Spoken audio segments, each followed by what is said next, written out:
Hi viewers, இன்னைக்கு பல்லடம்லேருந்து உடுமலைப்பேட்டை போகிற வழியில் 1 ஏக்கர் 10 சென்ட்டுங்க. அருமையான செம்மண் பூமி, ஊரடி பூமி விற்பனைக்கு வந்துருக்கு. சுற்றி வீடுகள் இருக்குதுங்க. இந்த பூமி தானுங்க, சுற்றி வீடு இருக்குது, சுற்றி விவசாயமெல்லாம் பண்ணிட்டு இருக்கிறாங்க. நல்லா செம்மண் பூமி, சமசதுரமாக இருக்குதுங்க. பக்கத்துலேயே பாருங்க, சுற்றியுமே விவசாயம் தானுங்க. இந்த பூமி உங்களுக்கு இன்வெஸ்ட்மெண்ட்டுக்கு தினந்தோ பண்ணுறதுக்கு எல்லாத்துக்குமே சூட் ஆகுங்க.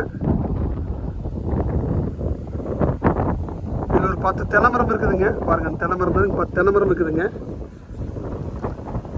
மெயின் ரோட்லேருந்து ஒரு 3 to 4 கிலோமீட்டர் இந்த பூமிக்கு வந்துடலாங்க. இதோட மொத்த ரேட்டு பார்த்தீங்கன்னா 37 லட்ச ரூபா தான் சொல்கிறாங்க. 1 ஏக்கர் 10 சென்ட் சேர்ந்து 37 லட்ச ரூபா தான் சொல்கிறாங்க. நீங்கள் ஐடியா இருந்தால் இந்த மாதிரி கால் பண்ணிக்கலாம், பார்த்துடலாங்க. இந்த மாதிரி குறைஞ்ச பட்சத்தில் ஊரடி பூமி, விவசாய பூமி, செம்மண் பூமி எங்கேயுமே இல்லைங்க. மிஸ் பண்ணாமல் பாருங்கள்.